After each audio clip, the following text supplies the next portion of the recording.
বলতেও ঘিন্না লাগতেছে। ডিরেক্ট আমার প্রাইভেট পার্টে হাত দিয়ে চাপ দিছে। বাংলাদেশ একটা এশিয়ান কান্ট্রি, এখানে সেক্সুয়াল হ্যারাসমেন্ট কমন। উনি পাঞ্জাবির নিচে হাত ঢুকায় জাস্ট লুঙ্গিটা টান দিয়ে খুলল। বুঝেও নাই। একটাবার আমারে জিজ্ঞেসও করে নাই। আমি দৌড়ে আসছি, হাঁপাইতেছি। তারা ভাবছে আমি পালায় আসছি। আমার সাথে এটা হইছে মানে আমি খারাপ। আমায় বলল, "তুমি তো বাচ্চা মানুষ, আমার কোলে বসো। আমি তোমায় ঠিক করে পড়াই।" গলার এই জায়গায় টাচ করত, কানের পিছনে টাচ করত। এইটুকু একটা মানুষের জবান এত বড় হইছে। ওই হুজুরটা আমার ট্রাস্ট গেইন করে ফেলছিল।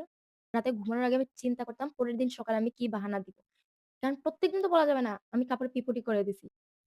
Hello cookies. I think আজকের যে স্টোরি এটা তোমরা থাম্বনেল দেখে বুঝে গেছো। আমি অলওয়েজ চাই কেউ আমার স্টোরিটা রিলেট করুক। কারণ আমার স্টোরি গুলা খুবই ইউনিক হয়, ডিফারেন্ট হয়। বাট আজকের টপিকটা আমি চাই না কোনো মেয়ে রিলেট করুক। আমি চাই না। আমি কখনোই চাইবো না যে সেক্সুয়াল হ্যারাসমেন্ট এটা কেউ রিলেট করুক। বাট স্যাডলি এটা বাংলাদেশ একটা এশিয়ান কান্ট্রি। এখানে সেক্সুয়াল হ্যারাসমেন্ট কমন। আমার কাছে মনে হয় যে, যে মেয়ে তার চাইল্ডহুড এ কখনো সেক্সুয়াল হ্যারাসমেন্ট এর শিকার হয় নাই, সে হচ্ছে লাকিয়েস্ট গার্ল এভার। বড় হওয়ার পরে মনরে বুঝানো যায়, ওকে ফাইন এটা নরমাল। আমাকে একটা ছেলে টাচ করবে, একটা বুড়া মানুষ টাচ করবে। ইটস ওকে ফাইন এটা নরমাল। বাট একটা বাচ্চাকে যখন টাচ করা হয়, ও কিন্তু বাকি কোনো কিছু বুঝে না। কারোর সাথে শেয়ার করতে পারে না। নরমালি তো একটা বাচ্চা মেয়ে বুঝবে যে এটা good touch or bad touch. আমাদের ফ্যামিলি কখনো ওই স্পেসটা দেয় নাই শেয়ার করার জন্য। বড় হওয়ার পরে অনেকেই আছে ফ্যামিলির সাথে খুব ফ্রি হয়ে যায়। কিন্তু বাচ্চাকালে যে একটা বাচ্চাকে শিখানো লাগে যে, "মা এটা হচ্ছে গুড টাচ, এটা ব্যাড টাচ। কেউ যদি তোমাকে এভাবে টাচ করে অন্তত আমার সাথে এসে শেয়ার করবা।" ওই স্পেসটা দেওয়া হয় না। আমি জানি না কে কতটুকু রিলেট করবে। আমার কাছে তো মনে হইতো যে, আমার সাথে এটা হইছে মানে আমি খারাপ। আমার সাথে এরকম হইছে মানে আমি খারাপ। কই বাকিদের সাথে তো হয় না। বাকিদের সাথে হইলে তো বাকিরা বলত। আমার সাথে হইছে মানে আমি খারাপ। আমি তখন বাসায় যেয়ে বলতে পারব না যে, "আব্বু বা আম্মু আমার সাথে এটা হইছে।" কারণ আব্বু-আম্মুও বলবে, "তুমি খারাপ।" Move to the story. আ তখন আমি আমার বয়স ৫ বা ৬ কারণ তখন আমি স্কুলে ভর্তি হইনি। ৫ বা ৬ আমার বয়স। আ তোমরা কে কতটুকু করছো জানি না। আমাদের সময়টা হচ্ছে মসজিদে যেয়ে পড়া যাইত। মানে কায়দা, সিপারা, আমপারা, কোরআন শরীফ মসজিদে পড়াইতো। তো নভেম্বর টাইম, ওই যে নভেম্বর রেইন ওই টাইমটা মানে এত সুন্দর একটা মোমেন্ট নভেম্বর রেইন। আমি ফার্স্ট এ সিচুয়েশনটা বর্ণনা করি। হালকা, হালকা ঠান্ডা পড়তেছে। একদম ভোরবেলা ফজরের পরপরই তো ৫:৩০ টার সময় আমাদেরকে দিয়ে আসা হইতো। কারোর ভাই, কারোর বাবা দিয়ে আসতো বাচ্চাদেরকে। ছেলে-মেয়ে সবাই একসাথে মিলে পড়তো ওইখানে। তো ওই টাইমটায় আমি যেদিনের স্টোরি বলতেছি, ওই টাইমটায় আমরা ২ টা মেয়ে গেছি। আমি আর ওই যে মেয়েটা ছিল, ওই মেয়েটা আমার থেকে একটু বড় হবে। আর হচ্ছে ৩ টা ছেলে। আমরা টোটাল ৫ জন। আরেকটা হুজুর ছিল। তো ওই টাইমে আমরা যাওয়ার পরে হুজুর হঠাৎ করে বলতেছে কি, "আজকে তো বাকি হুজুররা নাই। ছেলে ৩ জনকে অর্ডার দিছে। একটা কাজ করো, তোমরা যে ২ তালাটা একটু পরিষ্কার করো। মসজিদ পরিষ্কার করলে অনেক সোয়াব।" তো ছেলেগুলা নাচতে তো চলে গেছে। ওকে ফাইন সারা জীবন ভন্ডামি করি, একটু সোয়াব কামাই করি। ছেলে ৩ টা চলে গেছে। তারা তাড়াহুড়া করে উপরে চলে গেছে। তো যেই হুজুর ছিল উনি করল কি, আমার সাথে যে মেয়েটা ওকে ডাক দিছে। "তুমি তোমার কায়দা নিয়ে আমার কাছে আসো।" মেয়েটা সম্ভবত আমপারা তখন পড়তেছিল। তো যেটাই হোক আমার এতটাও মনে নেই। বলছে যে, "তুমি ওইটা নিয়ে আসো।" মেয়েটা গেছে। যে হুজুরের সাইডে মানে হুজুরের সাইডে বলতে হুজুরের ঠিক বিপরীতে একদম ক্লোজ হয়ে বসছে। নরমালি মানুষ কিভাবে পড়ে যে পা ভাঁজ করে একদম হুজুরের মুখোমুখি হয়ে বসে। এটা ওইভাবে বসে। হুজুর কি করছে? হাত দিয়ে ওই কায়দা বা আমপারা যেটাই হোক, হাত দিয়ে ওইটা সরায় মেয়েটাকে টান দিয়ে কুলে নিছে। আমি দূর থেকে দেখতেছি। কারণ হচ্ছে আমি আরো দূরে ছিলাম। আমাকে এখন পর্যন্ত ডাক দেয়। আমি দূর থেকে দেখতেছি। চোখ তো আছে। আমি তো দেখবো জিনিসটা। আমি ভাবতেছিলাম যে মেয়েটারে পড়া ধরাবে তারপর তো আমারে ধরাবে। আমি এটা ভাবতেছিলাম। তো দেখলাম কি হুজুর পাঞ্জাবি পরা, লুঙ্গি পরা। উনি পাঞ্জাবির নিচে হাত ঢুকায় জাস্ট লুঙ্গিটা টান দিয়ে খুলল। খুলে বাচ্চাটার হাত উনি পাঞ্জাবির ভেতরে ঢুকাইছে। ওই সময় ওই মেয়েটা, ওই আপুটা জাস্ট চিৎকার করে বলছে, "হুজুর ইটা কিতা কররা?" বাচ্চাটা ভয় পেয়ে গেছে। "হুজুর ইটা কিতা কররা?" ওই সময় আমার মাইন্ডে ক্যাচ করছে। তখন আমি জিনিসটা দেখতেছিলাম এটা হইতেছে কি? কারণ এতদিন ধরে আরবি পড়তেছি। অন্য আরেকটা হুজুর আমাদেরকে পড়াইতো। উনি খুবই ভালো মানুষ ছিলেন। উনি মারা গেছেন। আল্লাহ উনাকে জান্নাত দান করুক। তো হঠাৎ করে এই হুজুর যখন আমাদের সাথে এটা করতেছে, তখন আমার মাইন্ডে ক্যাচ করছে। ওকে, ভালো কিছু হইতেছে না এখানে। আমি অবাক হয়ে তাকাই গেছি। মানে ভয় পেয়ে গেছি মেয়েটার চিৎকারে। তখন হুজুর তাকে জাস্ট চাপটায় ধরছে। তাকে জাস্ট চাপটায় ধরছে। মানে মেয়েটাকে তো তার কুলে ছিল। হুজুর ভাবছে যে মেয়েটা হয়তো আরো কিছু করবে। উপরের ছেলে ৩ টা হয়তো দৌড়ায় চলে আসবে। হুজুর তাকে জাপটায় ধরছে। এক হাতে জাপটায় ধরে আরেক হাতে মুখ বন্ধ করে। মুখ বন্ধ করে আমারে জাস্ট চোখ দিয়ে ইশারা দিছে, "তুমি এদিকে আসো।" আমি মনে, মনে আল্লাহর নাম নিছি। আল্লাহর নাম নিয়ে আমার সাথে ওই কায়দা বা আম্পারে কিছু একটা হবে। হাতে নিয়ে একদম ভো দৌড়। আমার বাসা থেকে মসজিদ নরমালি হেঁটে গেলে ৪-৫ মিনিট মানে আমার বাসা তো ৩ তলায় ছিল। টোটাল নরমাল হেঁটে গেলে ৪-৫ মিনিট। আমার মনে হয় ২ মিনিটও লাগেনি। আমি বাসায় চলে গেছি। আর পুরা ঘটনাটা ঘটছে ১০ মিনিটের ভিতরে। আমাকে দিয়ে আসার ১০ মিনিটের ভিতরে। আমার ভাইয়া আমাকে দিয়ে আসছিল। তো ভাইয়া দিয়ে এসে বাসায় ঢুকছে। ঢোকার ৫ মিনিটের ভিতরে হয়তো আমি চলে আসছি। আমার বলতেছে, "কিরে তুই পড়স নাই?" বলছি, "না।" কয়, "তুই পালাইছস?" "পালাইছি। আমি আর মসজিদে যাব না।" ফ্যামিলি কেমন? বুঝাও নাই। একটাবার আমারে জিজ্ঞেসও করে নাই। আমি দৌড়ে আসছি, হাঁপাইতেছি। তারা ভাবছে আমি পালায় আসছি। এই মেয়ে তো আরবি পড়তে চায় না। ফাইন। ওই স্টোরিটা কিন্তু আমার। ওটা অন্য একটা মেয়ের স্টোরি। কিন্তু আমি ভয় পাইছি। আর আমি দেখছি আমার চোখের সামনে কি হইতেছে। আমার তখন ভয়েসটা নাই যে আমি কিছু একটা বলব।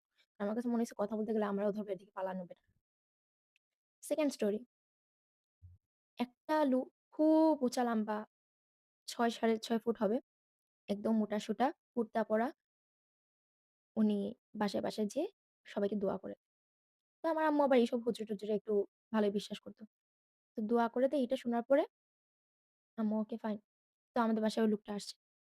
তখন আমি একটা জামা পরা আমার ক্লিয়ার মনে আছে। একদম ক্লিয়ার মনে আছে। আমি টিয়া কালারের একটা জামা পরা। আমার আব্বু ঢাকা থেকে আনছিল একদম নতুন জামাটা আমি পরা। সবার মাথা ছুঁয়ে, ছুঁয়ে উনি দোয়া করে দিছে। তারপর আমার পালা আসছে।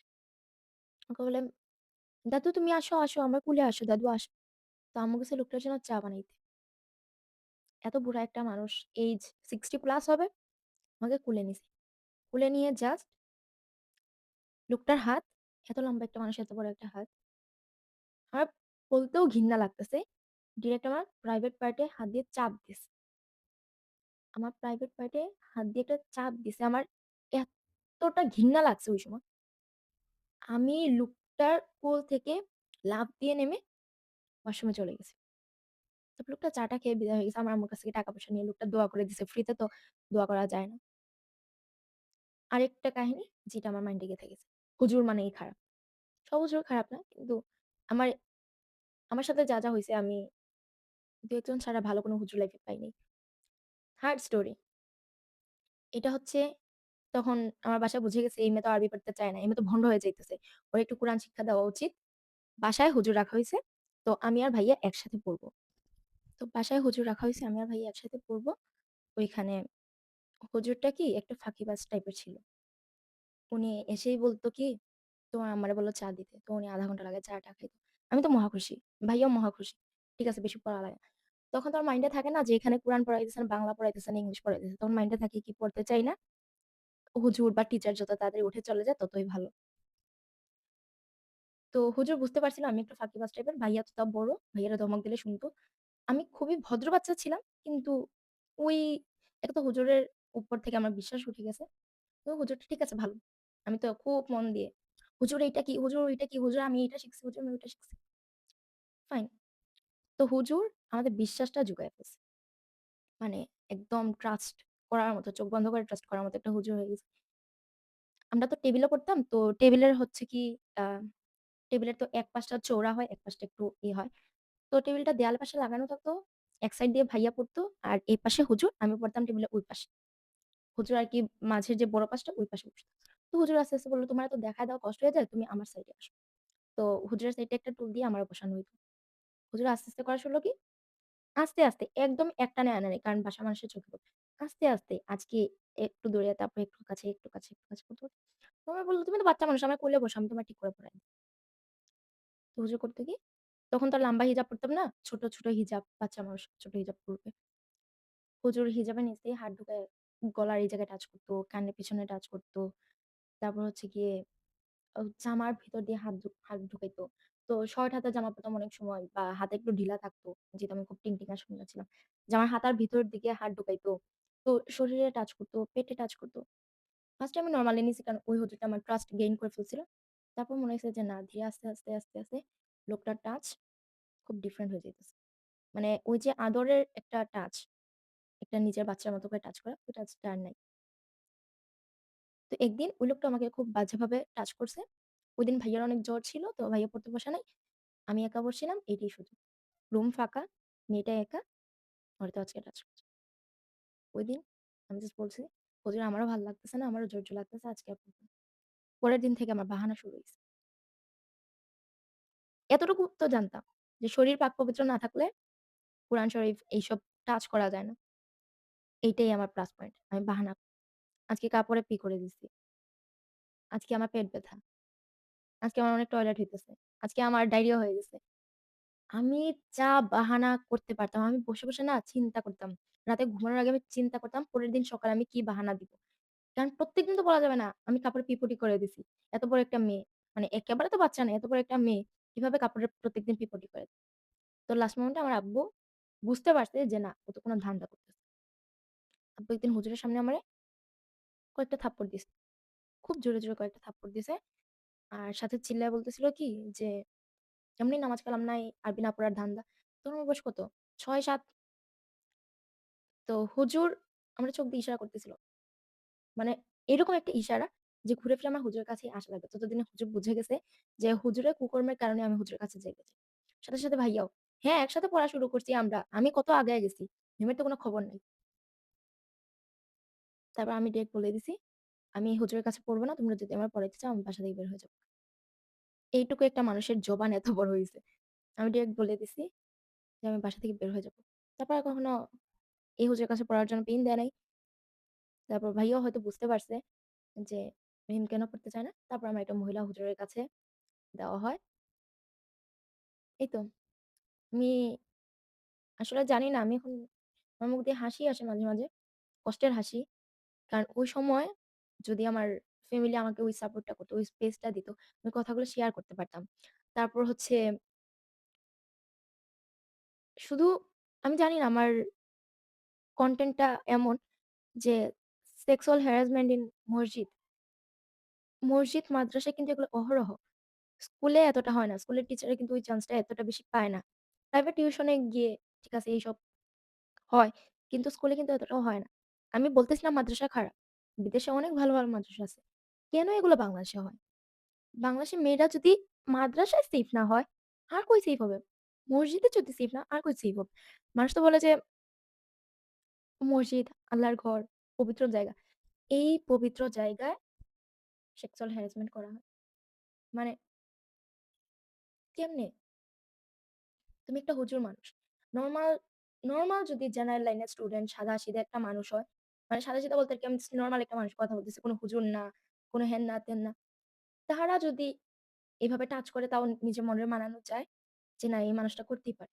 কিন্তু তুমি পাঞ্জাবি, কুর্তা, মাথায় টুপি, ইয়ালাম্বা দাড়ি এসব বে বেশভূষা নিয়ে যখন এইভাবে সেক্সুয়াল হ্যারাসমেন্ট করা হয়, মানুষের ট্রাস্ট থাকে না। এই যে বাচ্চাগুলা এখন বড় হয়ে গেছি, এখন পুরো পাবলিকের সামনে গল্পটা বলতে পারতেছি। আমি খুব রিসেন্ট এই স্টোরিটা আম্মুর সাথে শেয়ার করছি। ইভেন আমি গতকালকে রাত্রেও আম্মুরে বলতেছিলাম যে এই স্টোরিটা আমি আমার YouTube এ সোশ্যাল মিডিয়ায় আমি শেয়ার করতে চাই। আম্মু বলল, "ফাইন মানুষকে জানানো, সচেতন করা দরকার। অ্যাওয়ারনেস এর দরকার।" তখন আমি আম্মুরে বলছি, "তোমরা কিন্তু আমাকে ওই জায়গাটা দেও নাই।" আম্মু বলতেছিল যে, "মানুষ ভুল করে। আমি চাই না যে এখনকার বাবা-মা এই ভুলটা করুক।" তবে এইটা সত্যি এখনকার বাবা-মা কিন্তু অনেক সচেতন। এই যে ইয়াং বাবা-মা যারা তারা কিন্তু অনেক সচেতন। এত সচেতনতার পরেও কিন্তু ভুলভাল কাজ হয়। মানুষ অনেক খারাপ। কখন যে মানুষ থেকে অমানুষের রূপ নেয় বলা যায় না। তো আমি জাস্ট এটাই বলব যে আমার সাথে হইছে, আছে এমন অনেকের সাথেই হইছে। আমি কিন্তু ওই ট্রমাটা থেকে বের হইতে পারিনি। আমি কিন্তু হুজুরদেরকে এখনো বিশ্বাস করতে পারি না। নরমাল মানুষ বিশ্বাস করে ফেলে কিন্তু আমি হুজুরদেরকে এখনো বিশ্বাস করতে পারি না। এত বড় হয়ে যাওয়ার পরেও। তো ওইটাই, ওটা একটা ট্রমা হয়ে যায়। তারা হয়তো সাময়িকের একটা আনন্দ নেয়। একটু শরীরে টাচ করে অনেক মজা নিয়ে নেয়। কিন্তু ওই শরীরে টাচ করাটা আমাদের জন্য আজীবন একটা ট্রমা, অভিশাপ। খুব অশান্তি করে। মানে শরীর কেমন জানি করে। বোঝানোর মতো না। I think মেয়েরা রিলেট করবে। ছেলেরা ওইটা বুঝবে না। Yeah, that's it. Thanks for watching.